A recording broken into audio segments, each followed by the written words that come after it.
చాలా శ్రేష్టము. అయితే కొంతమంది కాలభైరవుడు అంటారు, భైరవుడు అంటారు, వీరభద్రుడు అంటారు. ఇది యుద్ధంలో మరణించిన వీరగల్లుడు శిల్పంలాగా కనబడుతుంది. ఇది వాస్తవం. ఇది అత్యంత ప్రాచీనమైనటువంటిది. ఎందుకంటే ఇది 11వ శతాబ్దం నాటిదిగా కనబడుతుంది. అయితే తర్వాత రాజులు పరిపాలించినారు కాబట్టి కాకతీయులు కూడా డెవలప్ చేసినట్టుగా ఉంది. కాకతీయుల తర్వాత రెడ్డి రాజులు కూడా ఈ ప్రాంతాన్ని పరిపాలించారు. ఇప్పుడు తెలంగాణగా మారింది. అయితే ప్రాచీన దాంట్లో మన మామూలు ఉమ్మడి ఆంధ్రప్రదేశ్లో ఉన్నటువంటి ఈ కొండవీడి రాజులు కూడా దీన్ని వచ్చినట్టుగా అనపోతారెడ్డి, వేమారెడ్డి, అనపోతారెడ్డి గారు కూడా ఈ యొక్క ప్రాంతాన్ని పరిపాలించి వెలుగులోకి తీసుకొచ్చినటువంటి శాసనాల ద్వారా మనకు వెలుగులోకి ఉన్నాయి. ఈ శాసనం శిథిలమైంది, స్పష్టంగా లేదు.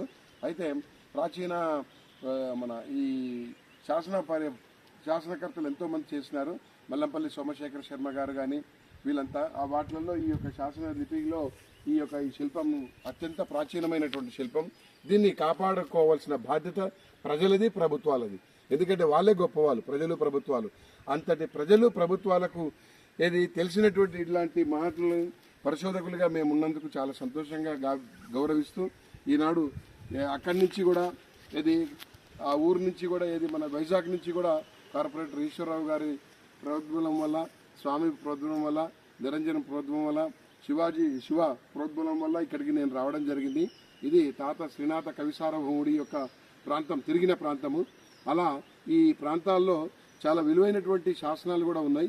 ఇంకా అముద్రితాలుగా మిగిలినటువంటి శాసనాలు కూడా వెలుగులోకి తేవడానికి కృషి చేస్తున్నాము. అది ప్రజలు, ప్రభుత్వాలు గుర్తింపు ఇవ్వాలని కోరుకుంటూ నాకు ఈ అవకాశం కల్పించిన ప్రతి ఒక్కరికి పేరు పేరున ధన్యవాదాలు తెలుపుకుంటూ సెలవు తీసుకుంటున్నాను. ధన్యోస్మి. నమో నమః.